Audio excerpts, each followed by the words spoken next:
In the cold vacuum of space, where silence reigns eternal, the most terrifying sound isn't the roar of engines or the crack of energy weapons. It's the absence of sound that follows a human sniper's work. When Staff Sergeant Marcus Ghost Rodriguez vanished from a Kepler 442b battlefield after taking an impossible shot that saved 12,000 human colonists, every alien military intelligence agency in the galaxy began the same desperate hunt. They tracked his ship's quantum signature across 17 star systems, monitored every black market arms dealer, and placed bounties that could buy entire planets. But when the most advanced tracking technology in 3 different galactic civilizations suddenly went silent in the Veil Nebula, when their best hunters simply stopped reporting back, the real question wasn't where the human sniper had gone. The question was, what had he become? Because in the darkness between stars, where even light fears to travel, something was hunting the hunters. And it wore the face of a man from Texas who had learned to shoot cans off fence posts with his grandfather's rifle when he was 8 years old. The galaxy was about to learn why humans don't just adapt to war, they evolve it. Hashtag Part 1. The red sand of Kepler 442b crunched beneath Marcus Rodriguez's boots as he adjusted his position on the ridgeline. 3 suns hung in the amber sky above, casting triple shadows that danced across the battlefield below. In the distance, the Zephyrian assault force moved like a dark tide across the valley, their crystalline weapons glinting in the strange light. 12,000 human colonists huddled behind makeshift barriers in New Austin settlement, waiting for death. Marcus pressed his eye to the scope of his custom rifle, a weapon that had seen action across 7 different worlds. The targeting reticle settled on a point nearly 4 kilometers away, where the Zephyrian commander's hover platform gleamed silver against the crimson landscape. At this distance, with 3 different gravitational influences from the planet's trio of stars, the shot was mathematically impossible. The ballistic computer in his helmet kept flashing red warnings, telling him what he already knew. "Ghost, this is command," crackled the voice in his earpiece. "We show Zephyrian forces 60 seconds from overrunning the settlement. Whatever you're planning, do it now." Marcus didn't respond. He'd learned long ago that talking broke the spell, shattered the perfect calm that made impossible shots possible. His breathing slowed to match the rhythm of his heartbeat. The chaos of battle faded away until there was only the crosshairs, the target, and the space between them. The Zephyrian commander stood tall on his platform, a creature of living crystal and flowing energy, beautiful and terrible in equal measure. His species had conquered 47 worlds, and they'd never lost a ground battle. They believed in overwhelming force, in the mathematics of war, where superior numbers and technology always won. They'd never faced a human sniper. Marcus's finger found the trigger. In the scope, he could see Zephyrian troops pouring through the settlement's outer defenses. Plasma bolts lit up the morning sky like deadly fireworks. Human soldiers fell behind their barricades, their weapons useless against crystalline armor that could deflect energy blasts and shrug off conventional ammunition. The wind shifted. Marcus compensated, adjusting for the strange atmospheric conditions of a world with 3 suns. His grandfather's voice echoed in his memory, words spoken on a Texas ranch 20 years ago. "Boy, you don't aim where the target is. You aim where it's going to be when your bullet gets there." The Zephyrian commander raised his weapon, a thing of pure energy that could level a city block. Marcus squeezed the trigger. The custom-built tungsten round left the barrel at just over 3,000 meters per second. It had been crafted in the orbital foundries above Earth, blessed by physics professors and ballistics experts who understood that sometimes humanity's survival came down to one perfect shot. The bullet carved a path through the alien atmosphere, its trajectory a line of mathematical precision that defied probability. For 0.2 seconds later, the Zephyrian commander's head exploded in a shower of crystal fragments. The effect on the assault force was immediate and devastating.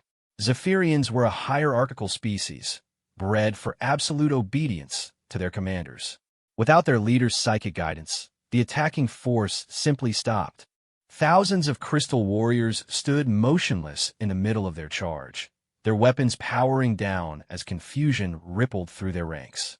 Marcus was already moving, breaking down his rifle with practiced efficiency. He'd learned the hard way that staying in one place after a shot like that was suicide. Sure enough, his helmet's proximity sensors lit up as Zephyrian search drones converged on his former position. The blast from their energy weapons turned the ridgeline into glass. 3 hours later, Marcus sat in the cargo hold of his ship, the Longshot, watching Kepler 442b shrink in the viewport. The settlement was safe, the Zephyrian force had retreated, and somewhere in the galaxy, military analysts were trying to figure out how a human had made a shot that their best snipers couldn't replicate with perfect weather conditions and unlimited ammunition. "Computer, set course for the neutral zone," Marcus said, stripping off his combat gear. "Random jump pattern, full stealth." Course laid in. The ship's AI responded in its crisp synthetic voice. "Destination unknown, as requested. Estimated time to hyperspace insertion, 15 minutes. Marcus nodded, settling back in his chair. This was the part he'd never learned to enjoy, the aftermath when the adrenaline faded and the weight of what he'd done settled in. He'd killed before, too many times to count, but it never got easier. The fact that his targets weren't human didn't make it any simpler. His personal communicator chimed with an encrypted message. Marcus glanced at the screen and frowned. The sender was listed as unknown, but the message bore the authentication codes of human military intelligence. "Outstanding work on 442b. Package delivered to Zephyrian High Command. New target acquired. Meet at Titan Station, coordinates attached. Payment, 50 million credits." A friend, Marcus deleted the message without responding. He wasn't a mercenary, despite what his service record might suggest. He was just a soldier who'd learned to shoot straight, and somehow ended up as humanity's unofficial ambassador to the galaxy's darker corners. Every shot he took seemed to make the universe a little more balanced, a little less willing to underestimate the species from Sol 3. The Longshot's engines hummed to life, reality blurring around the ship as it prepared to enter hyperspace. Marcus closed his eyes, already planning his next move. The galaxy was vast, full of species that saw humans as soft, weak, unworthy of respect. They measured strength in fleet sizes and planet counts, in the size of their weapons and the reach of their empires. They didn't understand that sometimes strength came down to one person, one rifle, and the willingness to take a shot that everyone said was impossible. The ship jumped, tearing a hole in space-time that carried it away from Kepler 442b and toward whatever waited in the darkness between stars. Behind them, in the new Austin settlement, 12,000 colonists went about their lives, most of them never knowing how close they'd come to extinction. The human colony would grow and prosper, eventually becoming a major trading hub that would challenge Zephyrian dominance in that sector. But in the military intelligence centers of 3 different galactic powers, Marcus Rodriguez had just become the most wanted human in the galaxy. His shot hadn't just saved a settlement. It had announced to the universe that humanity was no longer content to cower behind their little blue world. The hunt was about to begin. Marcus settled deeper into his chair as the stars streaked past the viewport. He'd been running from something his whole life, though he'd never been able to name what it was. Maybe it was the weight of expectation, the pressure of being the best at something that required killing people at impossible ranges. Maybe it was the knowledge that every shot made him more valuable to some people and more dangerous to others. Or maybe he was running towards something instead of away from it. Maybe there was a purpose to all this that he couldn't see yet, a pattern hidden in the chaos of war and politics that spanned the galaxy. His personal files contained records of 47 confirmed kills across 12 different worlds. Each one had been a perfect shot under impossible conditions. Each one had saved human lives and shifted the balance of power in some small way. The pattern was there if you knew how to look for it. What Marcus didn't know was that in the deep space monitoring station orbiting the gas giant Helios Prime, a Cathari intelligence analyst named SEK was studying those same patterns. The Cathari were the galaxy's premier hunters, a species that had evolved from pack predators and turned that instinct into an art form. They'd never met prey they couldn't track, corner, and eliminate. SEK's multiple eyes focused on the holographic display, showing Marcus's known positions over the past 2 years. There was definitely a pattern, but it wasn't what he'd expected.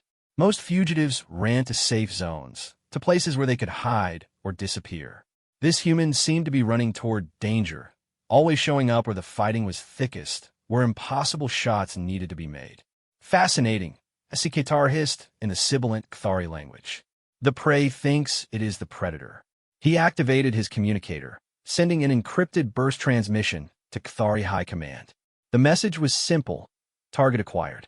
Beginning pursuit. Across the galaxy, similar decisions were being made in the war rooms of the Zephyrian Crystal Empire and the machine intelligence collective known as the Circuit.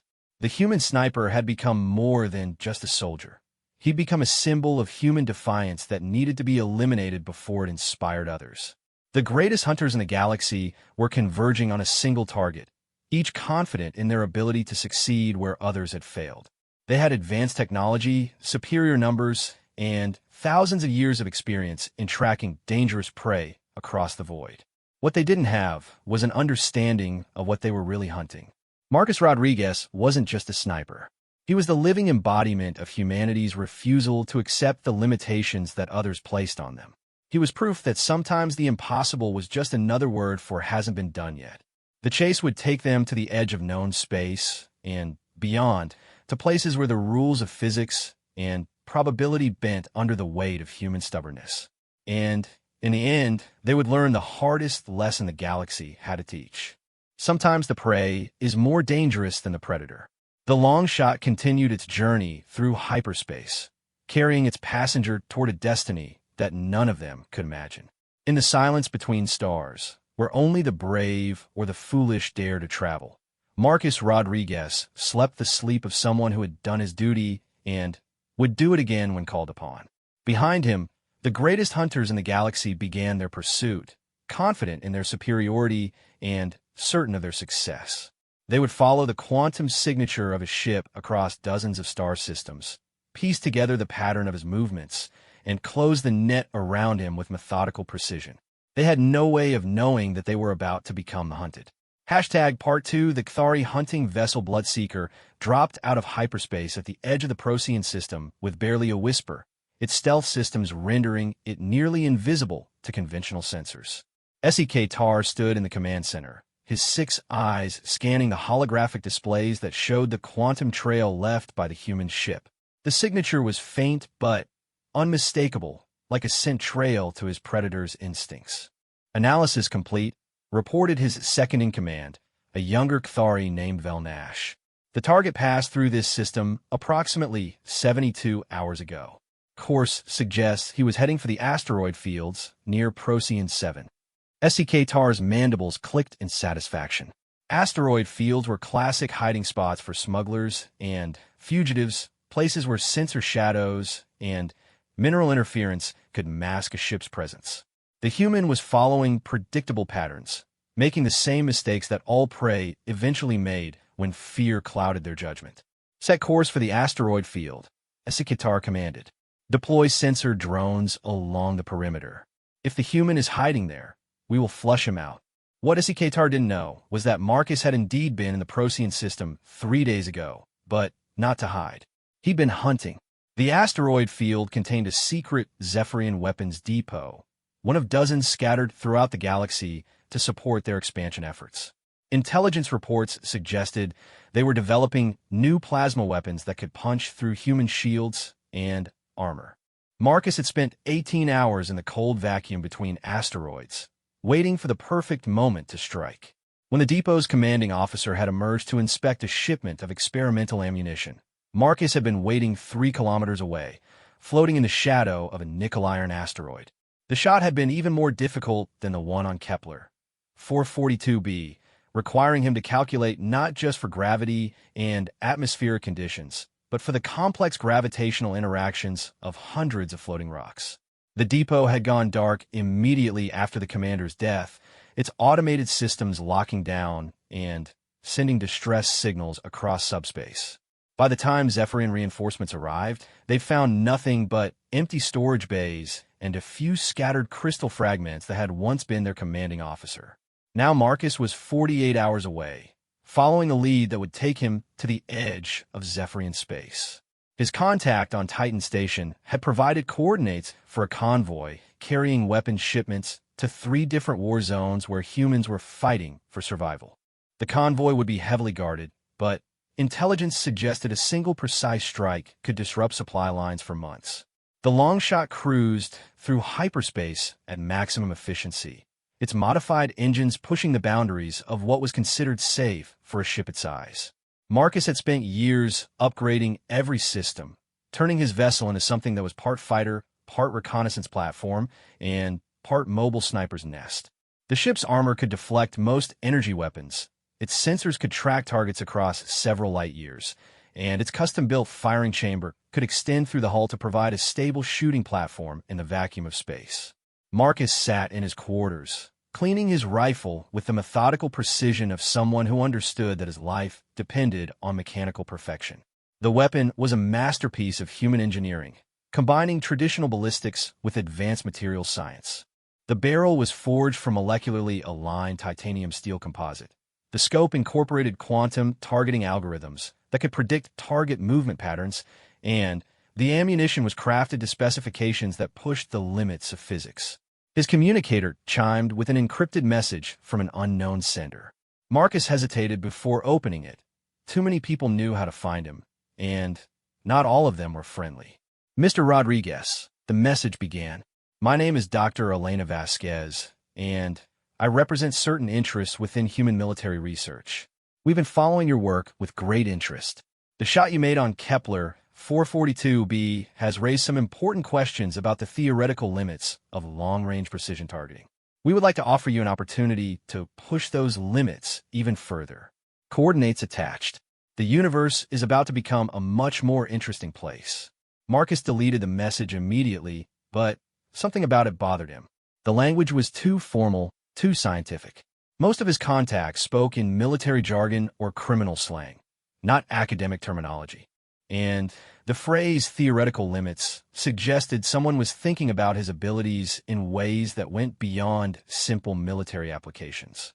The Longshot's navigation system chimed, indicating they were approaching their destination. Marcus made his way to the command center, where the viewport showed the swirling clouds of the Horsehead Nebula.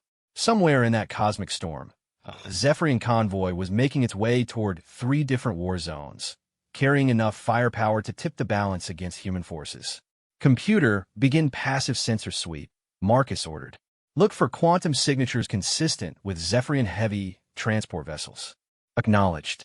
Beginning scan. While the ship's sensors probed the nebula, Marcus reviewed the intelligence files he'd received. The convoy consisted of 3 massive cargo ships, escorted by 2 Zephyrian destroyers.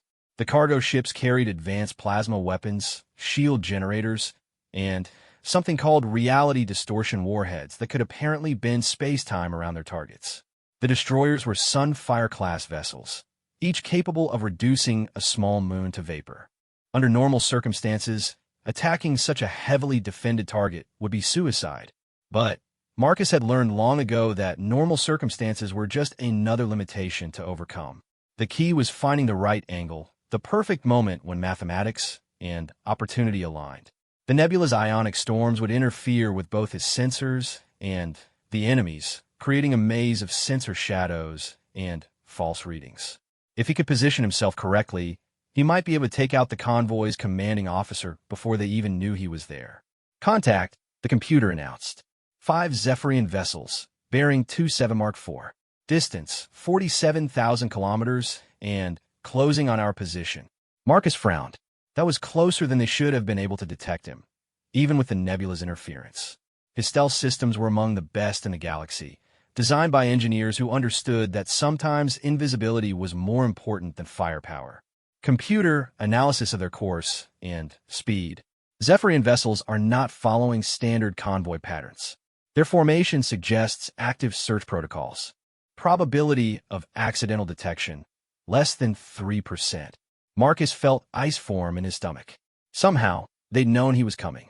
Either his intelligence had been compromised, or the Zephyrians had developed new detection methods that could penetrate human stealth technology. He was about to alter course when his proximity alarm screamed. 3 new contacts had appeared on his sensors, approaching from different vectors at speeds that should have been impossible for ships their size. The quantum signatures were unfamiliar, but the aggressive formation pattern was unmistakable. Hunters.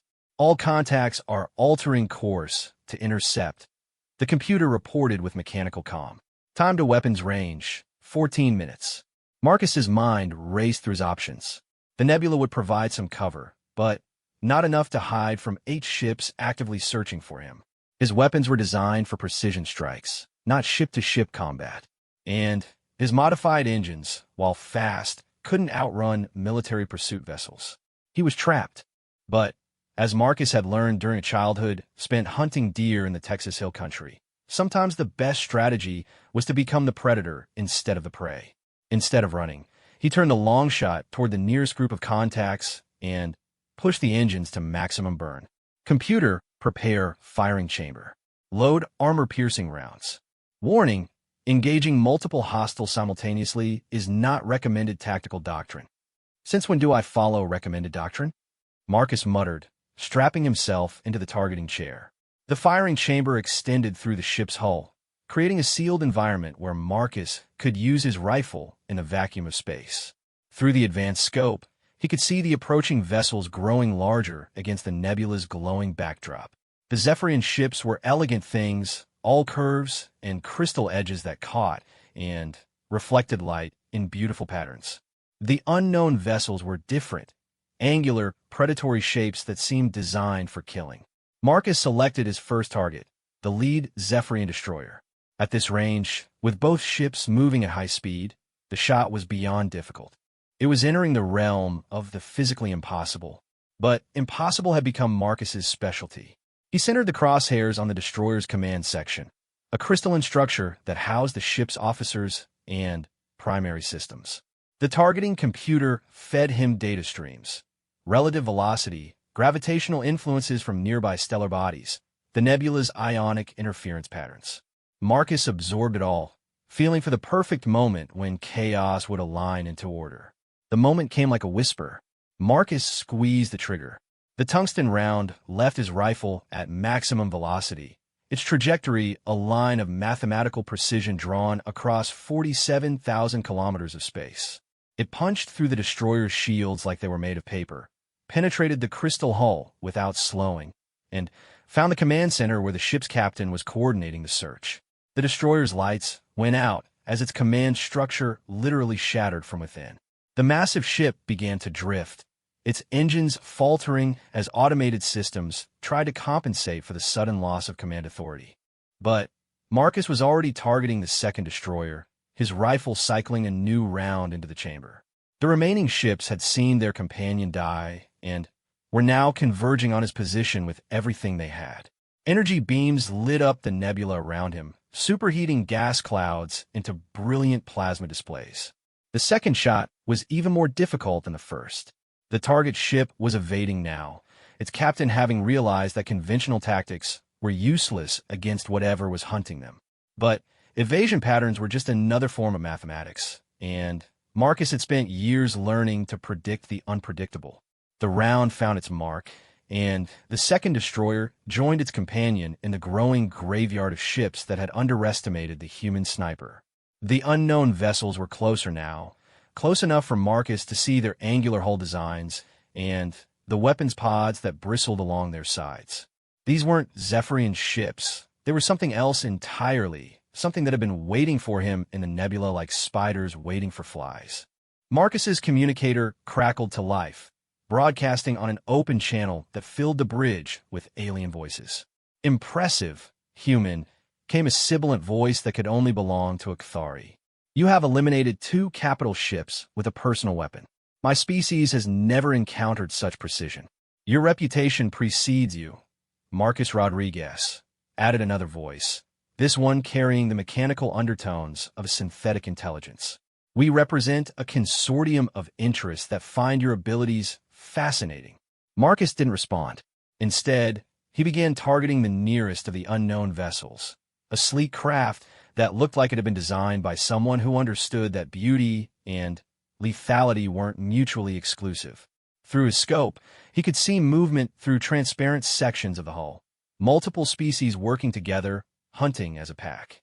The universe had just become much more complicated. His finger found the trigger as the alien voices continued their broadcast. We have a proposition for you, human. Your skills are wasted on these small conflicts between primitive species. Join us, and we will show you targets worthy of your abilities. Refuse, and we will be forced to collect you by less pleasant means. Marcus's response was a tungsten round that punched through the lead hunter's engine compartment. The ship spun out of control, venting atmosphere and coolant into the nebula's swirling clouds. "I'll take that as a no," the Cathari voice said, and suddenly the remaining ships opened fire with everything they had. The space around the Longshot became a hell of energy beams and projectile weapons, each blast designed to disable rather than destroy. They wanted him alive, which gave Marcus a slight advantage. He could shoot to kill while they had to exercise restraint.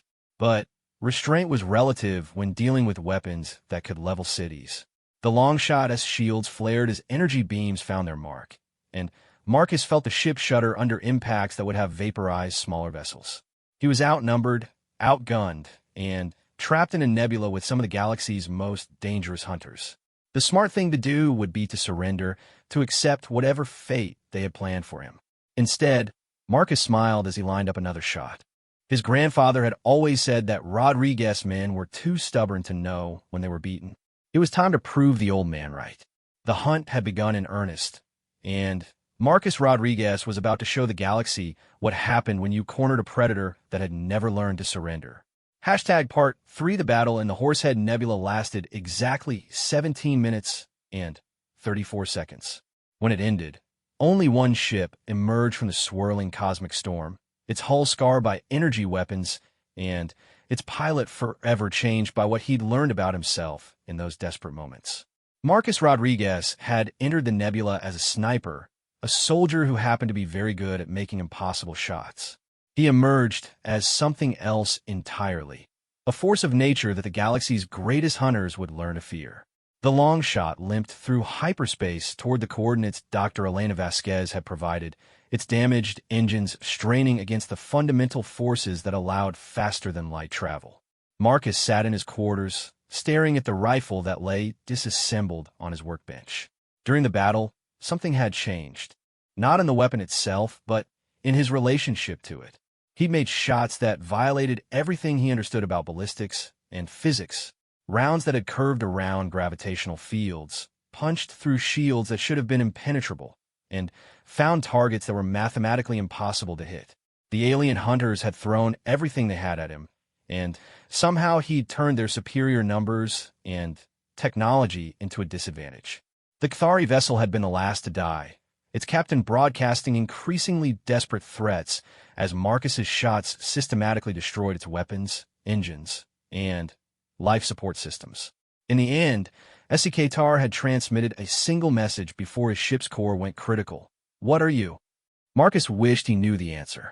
The destination Dr. Vasquez had provided turned out to be a research station hidden in the shadow of a rogue planet, a world that had been ejected from its solar system eons ago, and now drifted through interstellar space.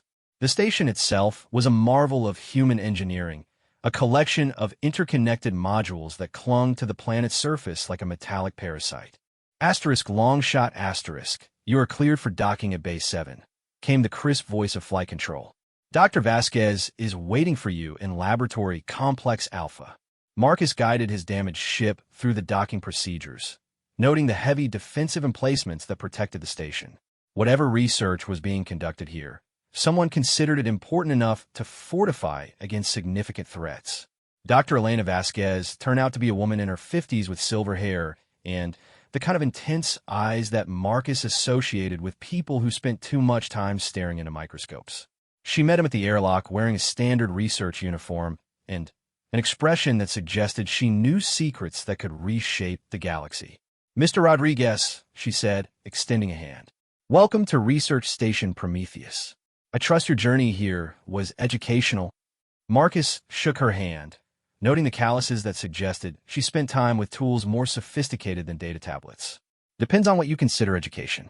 I killed some people who were hunting me and learned that physics isn't as absolute as I thought. Yes, the incident in the Horsehead Nebula. We monitored the entire engagement. Quite remarkable, really. You managed to achieve targeting solutions that our best computers insist are impossible.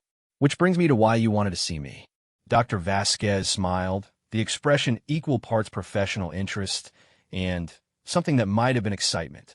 Walk with me, Mr. Rodriguez. There are things you need to understand about what's happening to you.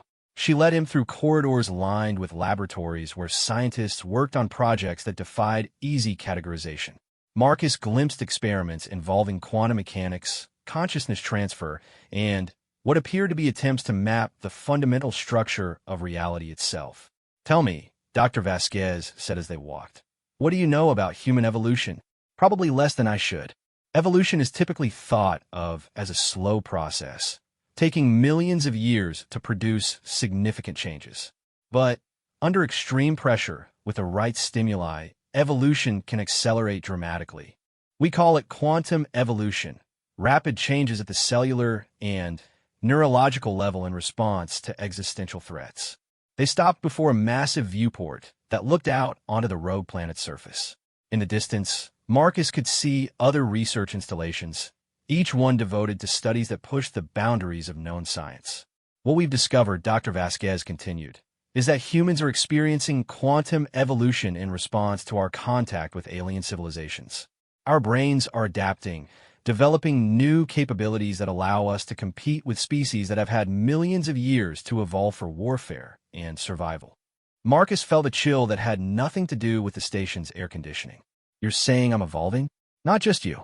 Elite soldiers, pilots, engineers, humans who push themselves to their absolute limits in high-stress situations. The changes are subtle at first. Enhanced spatial awareness, improved pattern recognition, the ability to process complex mathematical relationships instinctively rather than consciously. And eventually, Dr. Vasquez turned to face him, her expression serious. Eventually, Mr. Rodriguez, you become something that the galaxy has never seen before. A human who can bend reality through sheer force of will and precision. We've been studying the phenomenon for 5 years now, and you're the most advanced case we've encountered. Marcus looked down at his hands, wondering what other changes were occurring that he couldn't see or feel. Is that why those hunters were after me? Because I'm becoming some kind of freak? They're after you because you represent an existential threat to the established order.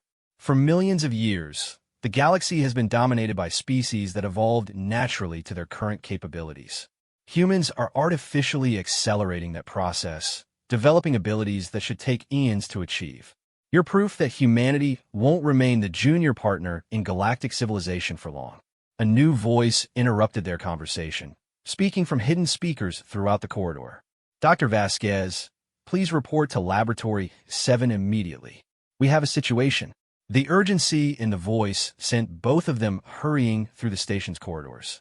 Laboratory 7 turned out to be a massive chamber filled with monitoring equipment and holographic displays showing various star systems. A dozen technicians worked frantically at control stations while red warning lights bathed everything in an ominous glow. What's the situation? Dr. Vasquez demanded as they entered. We've lost contact with Hunter Teams Alpha through Delta, reported a young technician whose name tag identified him as Dr. Chun. All 4 teams were tracking high-value targets in different sectors.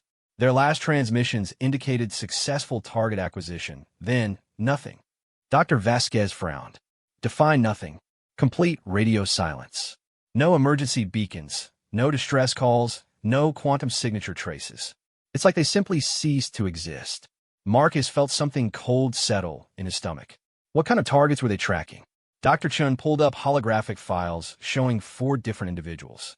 Each one was human, and each one had the same intense look that Marcus recognized from mirrors.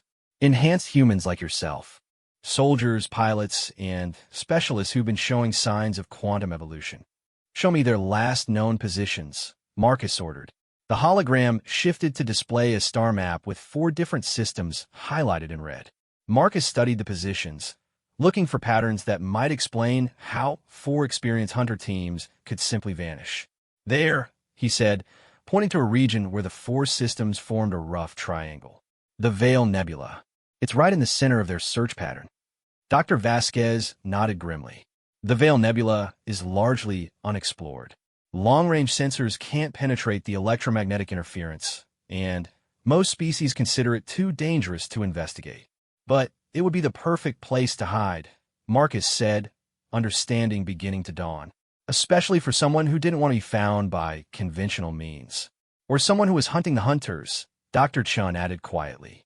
The implications hung in the air like a toxic cloud. Somewhere in the Veil Nebula, something was eliminating the galaxy's most dangerous predators. And if Dr. Vasquez was right about quantum evolution, that something was probably human. I need to go there, Marcus said finally. Absolutely not, Dr. Vasquez replied immediately. You're too valuable to risk on what amounts to a suicide mission. We need you here, where we can study the changes you're undergoing and... For hunter teams just disappeared, Marcus interrupted.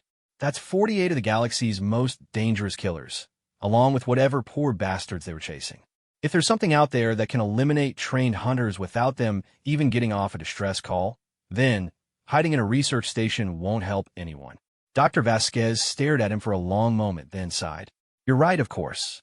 But I can't authorize you to go alone. Take a research team, at least some backup. No. Marcus's voice was flat, final. Whatever's in that nebula, it's been specifically targeting enhanced humans and their pursuers. A research team would just be more targets. I go alone, or I don't go at all. 3 hours later, the long shot was repaired and resupplied, its damaged systems replaced with military-grade equipment that Dr. Vasquez had somehow acquired.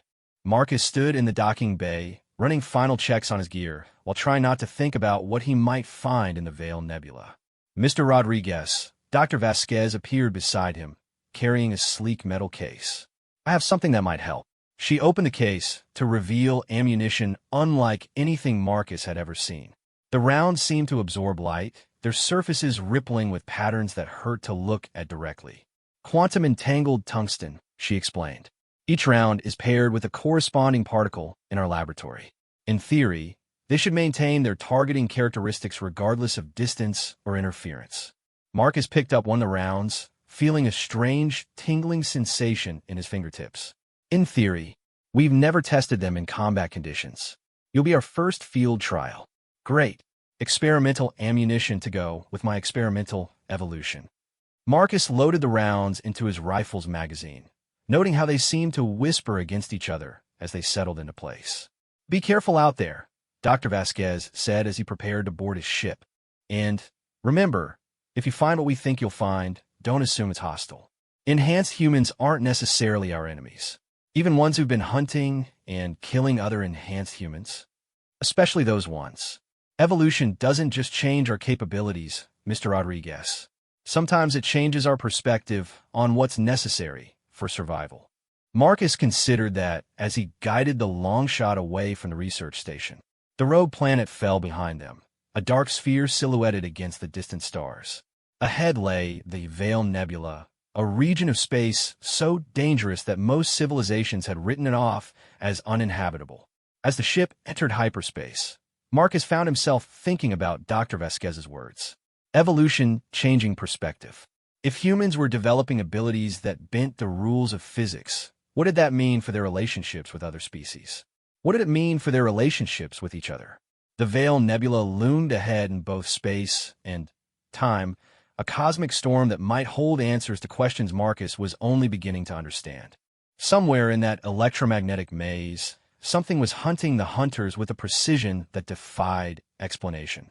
Marcus checked his rifle one more time, the quantum rounds feeling almost alive in the magazine. Whatever waited in the nebula, he would meet it with the same stubborn determination that had carried him through every impossible shot he'd ever made. The silence was about to be broken. Part 4, the Veil Nebula was a wound in space itself, a region where the normal rules of physics broke down and reality became negotiable. As the long shot dropped out of hyperspace at the nebula's edge, Marcus found himself staring at something that defied every astronomical theory he'd ever read about. The nebula wasn't just a cloud of gas and cosmic debris. It was alive, pulsing with electromagnetic patterns that resembled neural activity more than stellar phenomena. Streams of charged particles flowed through its structure like thoughts traveling through a vast mind. And, at its heart, something glowed with a light that seemed to bend space around itself. Computer analysis of the nebula's composition. Marcus ordered as he guided the ship deeper into the electromagnetic storm. Warning, Sensor readings are inconsistent with known physics, the ship's AI responded, detecting quantum fluctuations that suggest localized alterations in the fundamental constants of reality. Marcus frowned. Explain that in terms I can understand. The laws of physics appear to be different inside the nebula. Gravity, electromagnetic force, even the speed of light seem to be variable rather than constant. That explained how 400 teams had simply vanished. If the basic rules of reality were unstable, conventional technology would be useless. Weapons wouldn't fire, engines wouldn't work, and sensors would give readings that made no sense. But Marcus had learned over the past several months that conventional rules didn't always apply to him anymore. The quantum rounds in his rifle responded to his intentions as much as to physics, and his ability to make impossible shots suggested that his relationship with reality was already becoming flexible. The deeper they traveled into the nebula, the more pronounced the effects became. The long-shot instruments gave increasingly erratic readings, and Marcus began to see things that shouldn't exist, structures that looked almost architectural floating in the cosmic storm, patterns of light that resembled written language, and shadows that moved independently of any source. Proximity alert, the computer announced, detecting metallic debris field at bearing 27 Mark 6.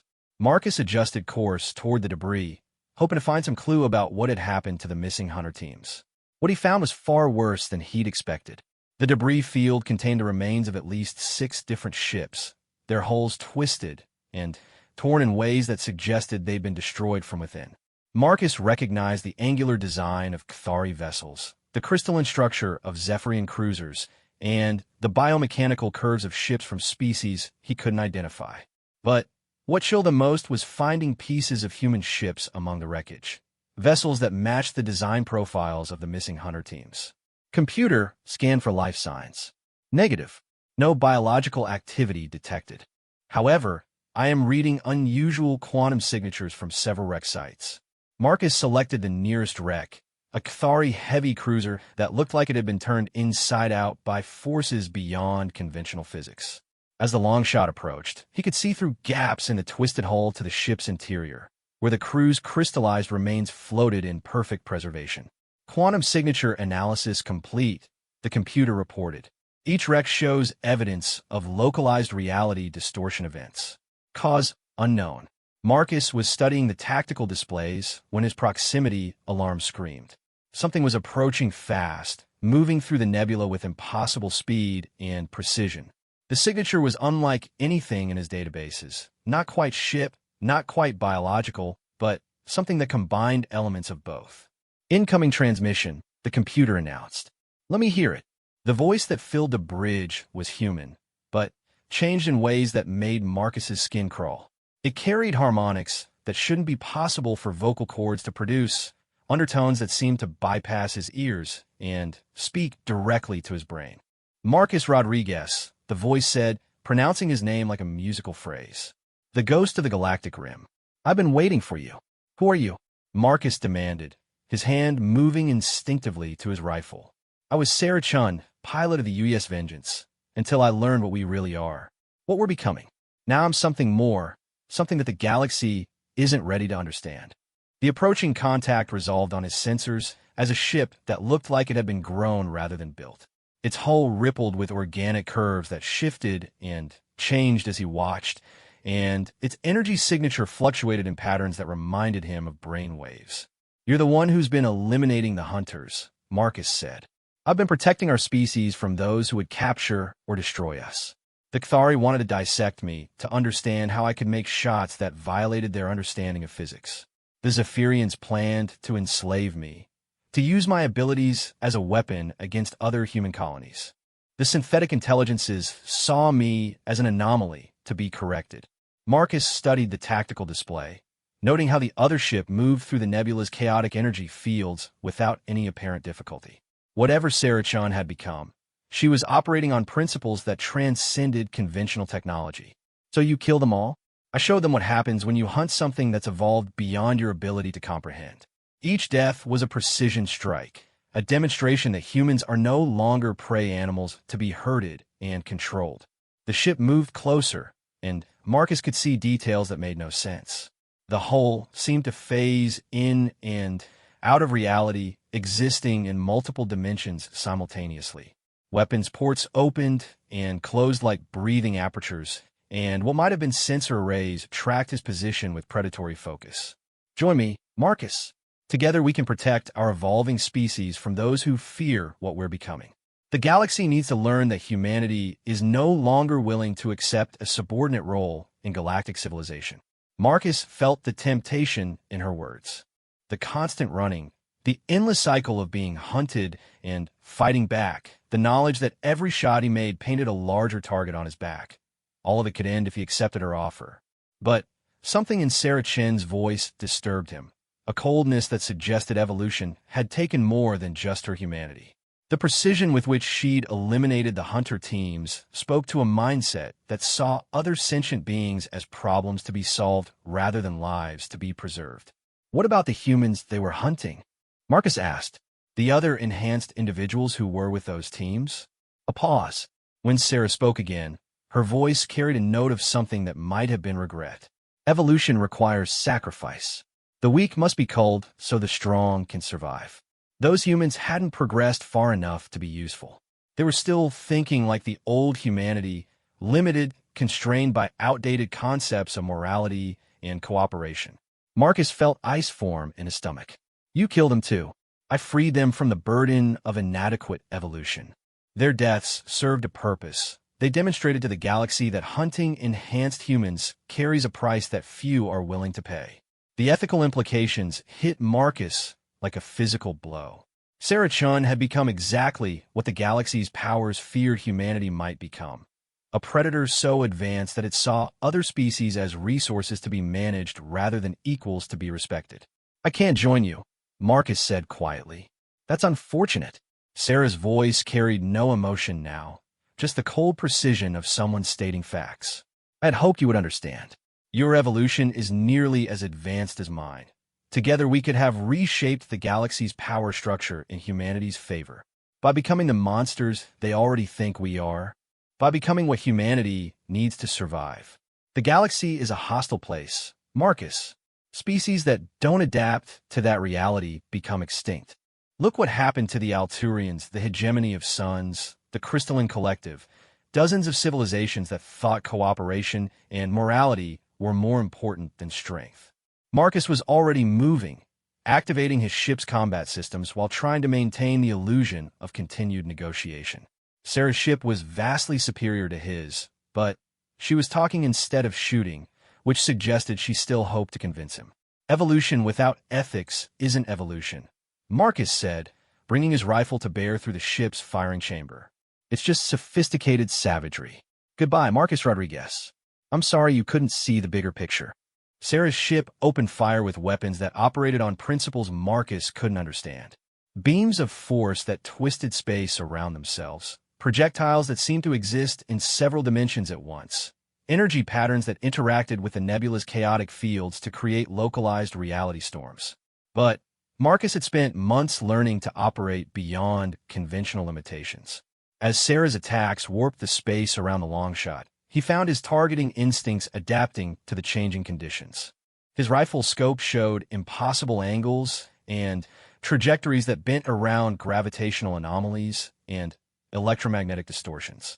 The quantum rounds Dr. Vasquez had given him seemed to respond to his intentions as much as to physics. When he fired, the ammunition didn't follow ballistic paths. It carved lines of probability through space, seeking targets that existed in multiple dimensional states simultaneously. Sarah's ship flickered through several phases of reality, trying to avoid his shots by existing in parallel dimensions. But Marcus had learned to see beyond three-dimensional space, to perceive the patterns that connected different levels of existence. His first shot punched through her ship's multidimensional shielding and found something vital in its biomechanical structure. The vessel shuddered, its organic hull rippling with damage patterns that spread like infection through its living systems. Impossible, Sarah's voice crackled through the communication system.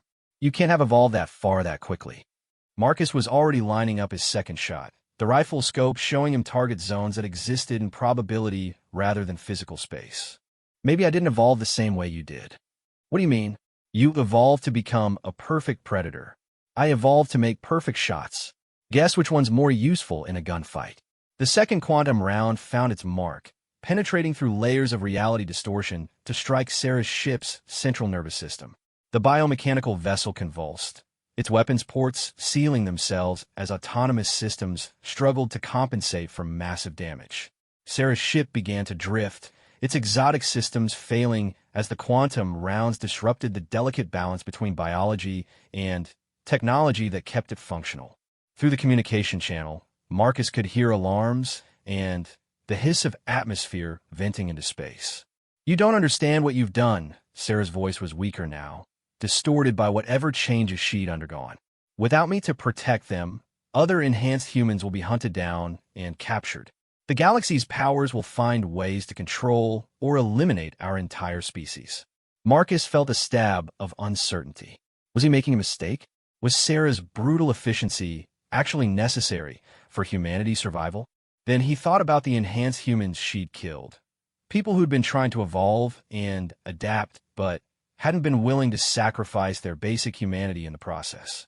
People like himself, struggling to balance new abilities with old ethics. Maybe, Marcus said, but they'll have to catch us first. And if your evolution taught me anything, it's that being impossible to catch is just another skill to develop. Sarah's ship was breaking apart now, its biomechanical systems unable to maintain coherence in the nebula's chaotic energy fields.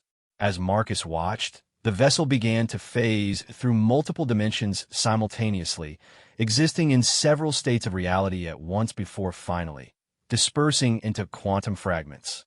The nebula fell silent around him, its electromagnetic storms seeming to calm in the absence of Sarah's reality-warping presence. In the distance, the wreckage of the hunter fleets drifted like tombstones, monuments to the price of pursuing prey that had evolved beyond conventional understanding.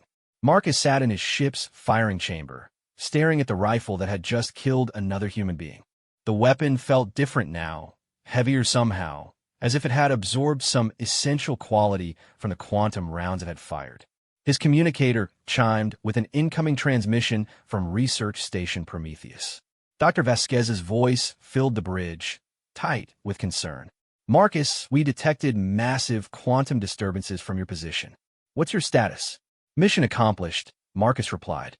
Sarah Chun is dead, along with whatever she'd become. The hunters are eliminated, and the nebula is clear. And the other enhanced humans?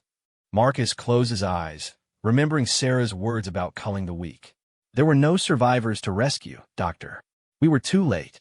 A long silence followed. When Dr. Vasquez spoke again, her voice carried a weight that suggested she understood the implications. You did what was necessary, Marcus. Sarah Chun had moved beyond what we could consider acceptably human behavior. Sometimes evolution takes wrong turns. How do we make sure I don't take the same wrong turn? Another pause, by remembering that evolution without ethics is just sophisticated savagery. Your words, I believe. Marcus smiled grimly. Trust ER. Vasquez to be monitoring his communications. So what happens now? Now you come home, and we figure out how to help humanity evolve without losing what makes us human in the first place. It won't be easy, but I suspect you're proof that it's possible.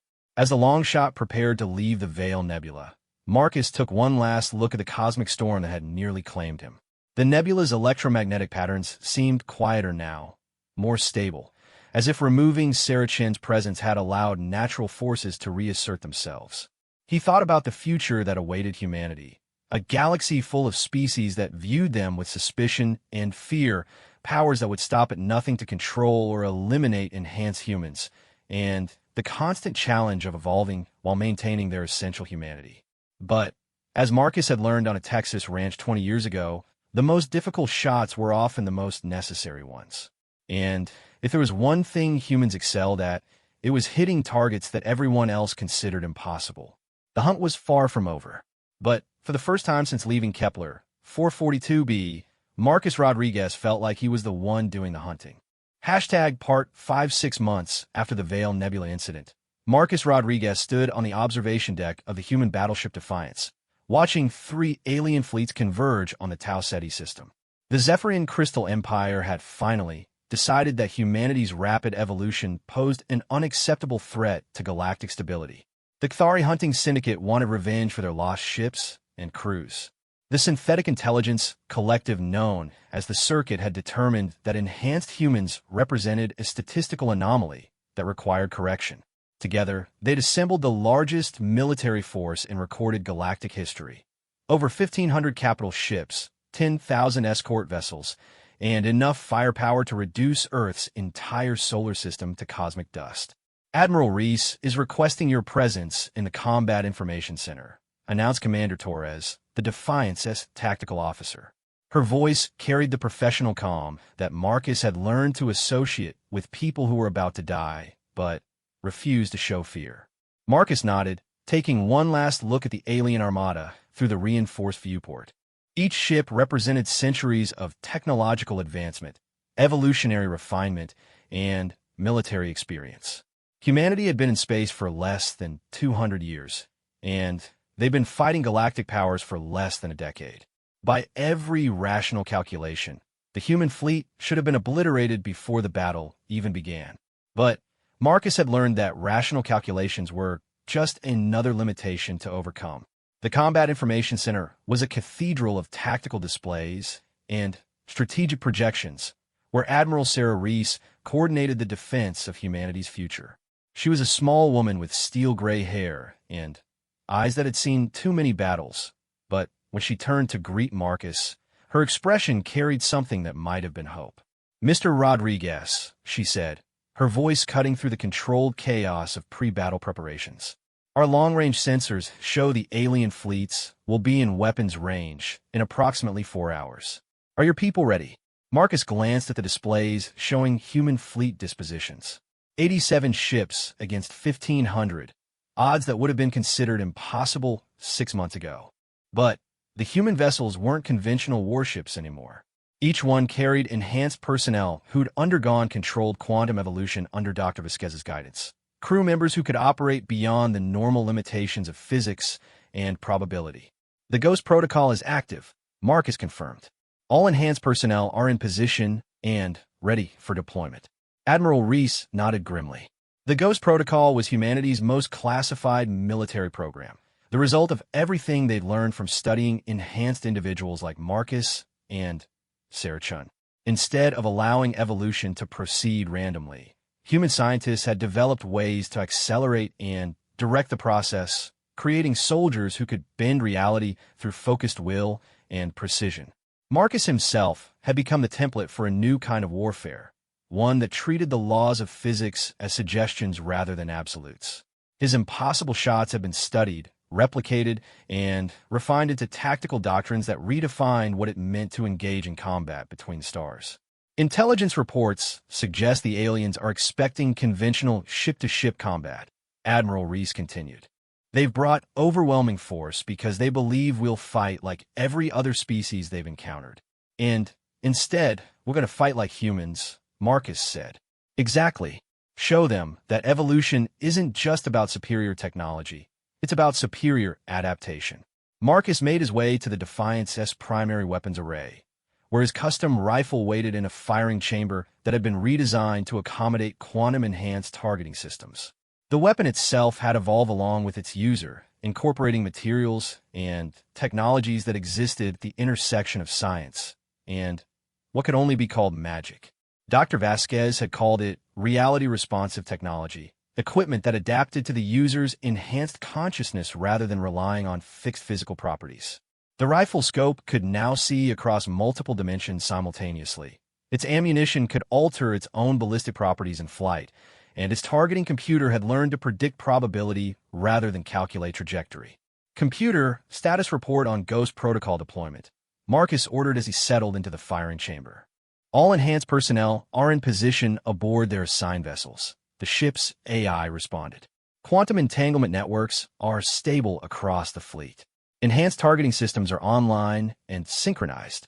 The beauty of the Ghost Protocol wasn't just that it created individual soldiers with impossible abilities. It was that those soldiers could coordinate their actions across vast distances through quantum entanglement. Marcus could see what every enhanced sniper in the human fleet was seeing, could coordinate shots that occurred simultaneously across multiple star systems, and could share targeting data that existed in probability space rather than physical reality. Incoming transmission from the alien fleet, announced the communications officer. They're demanding our immediate surrender. Put it through, Admiral Reese ordered. The main display filled with the image of a Zephyrian war leader, a creature of living crystal whose voice resonated with harmonic frequencies that made human teeth ache. Humans of the Sol System, the alien commander intoned, you have violated the natural order through your artificial evolution. Surrender now, and you will be allowed to exist as client species under proper supervision. Resist, and your entire civilization will be eradicated. Admiral Reese stepped forward, her image being transmitted back to the alien fleet. This is Admiral Sarah Reese of the human battleship Defiance. We decline your generous offer. If you want to supervise humanity, you'll have to catch us first. The transmission ended, and across the tactical displays, the alien fleets began their final approach. Energy signatures lit up like deadly constellations as thousands of ships charged their weapons and prepared for what their commanders assumed would be a brief, decisive battle. All enhanced personnel, prepare for Ghost Protocol activation. Marcus announced across the quantum entanglement network. Remember your training. Physics is a tool, not a master. Probability is a weapon, not a limitation. Through the quantum link, Marcus could feel the presence of 86 other enhanced humans scattered across the human fleet. Each one was a rifle marksman who'd undergone controlled evolution, developing abilities that allowed them to make shots that violated conventional understanding of space and time. Target acquisition in progress, reported Lieutenant Sarah Park from the battleship Resilience. I have quantum locks on 17 Zephyrian capital ships. Confirmed, added Sergeant Mike Chun from the Destroyer Vengeance. Multiple targeting solutions established across all probability matrices. Marcus smiled as he settled behind his rifle's scope. Through the quantum-enhanced optics, he could see not just the approaching alien fleet, but the probability clouds that surrounded each target. Every ship existed in multiple potential states simultaneously, damaged, destroyed, intact, or something that hadn't been imagined yet. His job was to collapse those probability clouds into the reality that best served humanity's survival. Ghost Protocol is now active, Admiral Reese announced across all human vessels. All enhanced personnel are cleared to engage at will. Marcus's first target was the Zephyrian flagship, a crystalline dreadnought that served as the command center for the entire alien alliance. The ship was protected by shields that could deflect planet-killer weapons, and armor that had been forged in the hearts of dying stars, none of which mattered when faced with ammunition that could alter its own physical properties in flight. Marcus squeezed the trigger, and the quantum round left his rifle at velocities that transcended the speed of light. The projectile didn't travel through normal space. It carved a tunnel through probability itself, existing in multiple dimensions simultaneously until it found the exact moment when the dreadnought's shields would be at their weakest. The alien flagship's command center exploded in a shower of crystal fragments, and immediately the coordination between the three alien fleets began to break down. Without their central command authority, individual ship captains started making their own tactical decisions, creating chaos that rippled through their formations. But Marcus was already targeting his next shot, working in perfect coordination with enhanced marksmen throughout the human fleet. Lieutenant Park eliminated a Cathari weapons platform that was preparing to deploy reality disruption weapons. Sergeant Chun collapsed the probability matrix of a synthetic intelligence ship, causing it to phase out of existence entirely. Impossible, transmitted a Zephyrian commander whose voice cracked with electronic distortion. Long-range precision weapons cannot achieve such accuracy across interstellar distances. Welcome to the new paradigm, Admiral Reese replied calmly. Humanity has evolved beyond your ability to predict or counter. The battle that followed was unlike anything in galactic military history. Human ships moved through space in ways that defied conventional physics, their enhanced crews operating equipment that responded to thought as much as to control inputs. Quantum-linked marksmen made shots that bent around gravitational fields, punched through dimensional barriers, and found targets that existed in parallel universes. The alien fleets fought back with everything they had, deploying weapons that could tear holes in space-time and defenses that manipulated the fundamental forces of reality. But they were fighting according to old rules, trying to apply conventional military doctrine to opponents who'd learned to operate beyond conventional limitations. Marcus lost himself in the rhythm of impossible shots, each round fired in perfect coordination with dozens of other marksmen across the human fleet. Through the quantum link, he could feel their shared consciousness, a collective awareness that transcended individual perception and allowed them to operate as a single, distributed weapon system.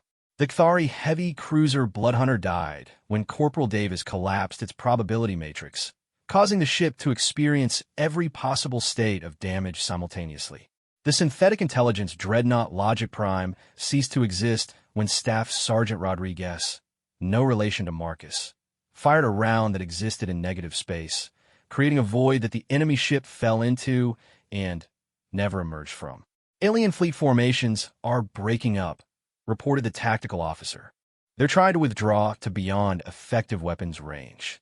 Not today, Marcus said, already targeting ships that were attempting to escape into hyperspace. The quantum rounds could follow targets through dimensional transitions, maintaining their targeting locks across multiple states of reality. Ships that tried to flee found themselves destroyed in hyperspace, their quantum signatures scattered across probability matrices that no longer had any reference points in normal space. "This is Admiral Veldar of the Zephyrian Crystal Empire," crackled a desperate transmission. "We request immediate ceasefire and withdrawal to neutral space." "Ceasefire granted," Admiral Reese replied after a moment's consultation with her tactical staff. "Withdraw your forces beyond the heliopause of this system and maintain radio silence until further notice." Marcus watched through his scope as the remnants of the alien armada limped away from the battlefield, their formations shattered and their confidence broken. Of the 1,500 ships that had entered the system, fewer than 400 remained functional enough to retreat. The human fleet had lost exactly 0 vessels. "Stand down from Ghost Protocol," Admiral Reese announced. "All enhanced personnel, report to debriefing stations for quantum coherence analysis." Marcus deactivated his rifle's targeting systems and leaned back in the firing chamber, feeling the familiar exhaustion that came after operating beyond normal human limitations. Around him, the Defiance's crew was celebrating humanity's greatest military victory, but Marcus found himself thinking about what they'd just demonstrated to the galaxy. Dr. Vasquez appeared on his personal communicator, her image transmitted from Research Station Prometheus. "Congratulations, Marcus. The Ghost Protocol performed beyond our most optimistic projections." "We won the battle," Marcus replied. "But I'm not sure we won anything else." Dr. Vasquez's expression grew serious. "What do you mean?" "We just proved to every civilization in the galaxy that humans can evolve into something that makes their most advanced technology obsolete. They're not going to try to conquer us anymore. They're going to try to exterminate us before we become an existential threat to everyone else. Perhaps. Or perhaps they'll realize that cooperation is more beneficial than conflict. Evolution doesn't have to mean dominance, Marcus. It can mean symbiosis." Marcus considered that as he made his way through the ship's corridors, past crew members who looked at him with expressions that mixed gratitude with something that might have been fear. He'd become something beyond normal human limitations, but in doing so, he'd also become responsible for guiding humanity's next evolutionary step. 3 days later, Marcus stood once again on the observation deck of the Defiance, watching Earth's blue marble grow larger in the viewport. The planet looked peaceful from orbit, unaware that its children had just changed the fundamental balance of power in the galaxy. His communicator chimed with a message from an unknown sender, but the authentication codes identified it as coming from the Galactic Council, a body that had never acknowledged humanity's right to exist as an independent civilization. "Mr. Rodriguez," the message read, "the recent conflict in the Tau Ceti system has raised questions that require discussion at the highest levels. The Galactic Council formally requests your presence at a diplomatic summit to establish new protocols for human-alien relations. We understand that your species has undergone significant changes, and we believe it's time to recognize those changes officially." Marcus deleted the message and opened a channel to Admiral Reese. "Admiral, we're being invited to join the Galactic Council. They want to establish formal diplomatic relations." About time, Reese replied. What are you thinking? Marcus looked out at Earth, thinking about 12,000 colonists in New Austin settlement who'd lived because of an impossible shot, about research scientists pushing the boundaries of human evolution, about soldiers who'd learned to bend reality through precision and will. I'm thinking we accept their invitation, he said finally. But we go as equals, not as supplicants. The galaxy has learned to fear us. Now it's time for them to learn to respect us. And if they don't? Marcus smiled, his hand unconsciously moving to the rifle that never left his side. Then they'll learn that evolution is an ongoing process. And humans have always been quick learners. The ship continued its descent toward Earth, carrying a soldier who'd started as a sniper and evolved into something that the galaxy had never seen before. Behind them, the stars held civilizations that were still trying to understand what humanity had become. Ahead lay a future where the impossible was just another word for hasn't been done yet, and where man from Texas had helped prove that evolution wasn't about becoming something different. It was about becoming the best version of what you'd always been. The hunt would continue, but now humanity was setting the rules. And Marcus Rodriguez was ready to take any shot that needed taking, no matter how impossible it seemed.